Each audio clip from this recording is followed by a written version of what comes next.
Eto na nga mga chong, marami tayong basketball updates. Cliff Hodge nagsalita na may matinding sinabi kay Sydney Onwabere. Ralph Koo, future star player ng Barangay Ginebra. Ngayong All-Filipino, especially ngayong PBA playoffs, ay isa nga si Ralph Koo sa mga nag-i-stand out na rookie. Sa nakalipas na quarterfinals kontra Magnolia Hotshots ay pinakita niya yung kanyang napakataas na basketball IQ at napakalawak na court vision. At sa kakatapos naman na semis game 1 kontra Meralco ay ipinakita naman nitong si Ralph Koo ang kanyang napakainit na 3-point shooting. Nakapagtala nga si Ralph Koo ng 18 points at lahat nga ng puntos na yan ay nanggaling sa 3-point area dahil 6 na 3-point shots lang naman ang kanyang naitala. At yan nga ang naging dahilan kung bakit na-secure ng Barangay Ginebra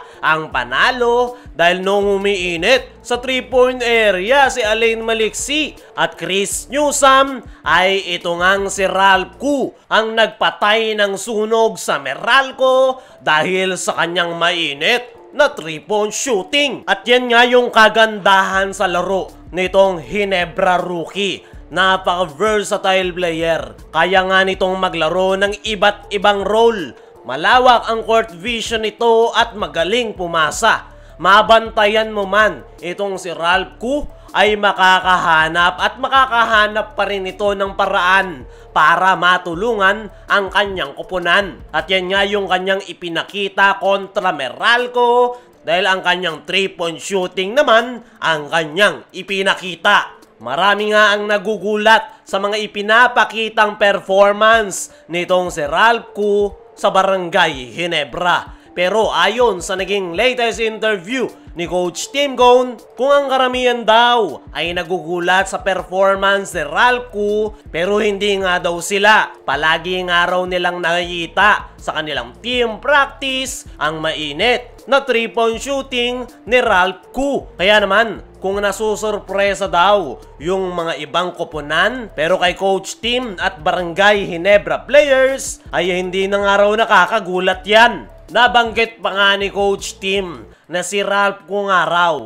yung pinaka naging susi sa kanilang pagkuha ng unang panalo ngayong semifinals. Nahihirapan nga raw si Christian Stan Hardinger at Japet Aguilar sa loob ng painted area, pero dahil nga raw kay Ralph Koo ay nagawa nilang makasurvive dahil sa kanyang 3-point shooting performance. Ayon naman sa naging latest interview nitong si Ralph Koo ay open nga raw siya sa challenge na ibinibigay sa kanya ni Coach Tim Cone. Kahit ilang minutes nga raw ang ibigay sa kanya, maliit man o malaki, ay ibibigay niya nga raw ang kanyang best. Basta ready lang siya always para kapag tinawag daw ni Coach Tim ang kanyang pangalan ay makakapag-perform siya ng maayos. Para sa akin mga chong, ay kumpiyansa ako na sabihin na si Ralph Koo ang panibagong rising star ngayon ng Barangay Ginebra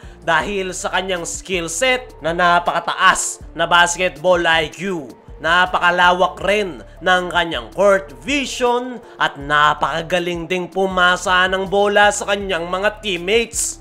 Bagay na bagay talaga ito sa sistema ni Coach Tim Cone na triangle offense dahil siya nga yung nagsisilbing anchor ng kanilang sistema. At yan nga ang dahilan kung bakit napakaganda ng inilalaro ni Ralph Koo dahil perfect fit ito sa hybrid triangle offense at ang skill set nga na meron si Ralph Koo ang matagal nang hinahanap ni Coach Tim Cone para sa kanyang koponan. Sa ngayon ay consistent ang pinapakita nitong si Ralph Koo at expected na mas magiging explosive pa ang kanyang performance once na mag-improve pa ang kanyang laro. Kung si Ralph Koo ay gumagawa ng impact sa Barangay Ginebra, ay may sinabi naman itong si Cliff Hodge sa kanyang nakapisikalan na si Sydney Onwabere. Sa nakalipas nga na Game 1 semifinals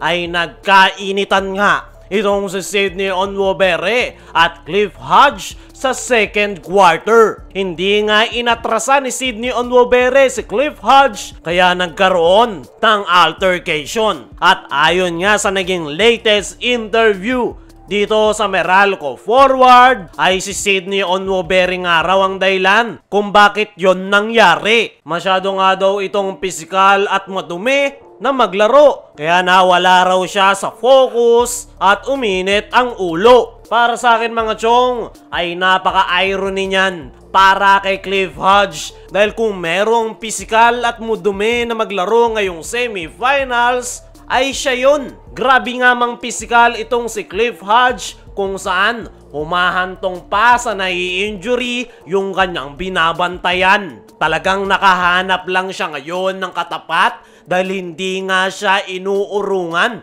ni Sydney Onwubere. Hindi nga umubra yung kanyang pamimisikal dahil binabalik lang ni Sydney Onwubere ang ginagawa niya. Nakakatawa lang na nagrereklamo itong si Cliff Hodge. Ganyan naman yung kanyang gawain sa PBA. Pisikal at madumi na maglaro. At ngayon na ibinabalik sa kanya, nagagalit siya. Sa ngayon ay move on na nga raw itong si Cliff Hodge at focus nga raw siya sa paparating na Game 2 at ipinapangako nga raw nito na babawi siya para sa kanyang koponan. At yan nga ang maganda ngayong semifinals. Dagdag flavor nga yan sa series para mas lalo pang tumibay ang kanilang rivalry.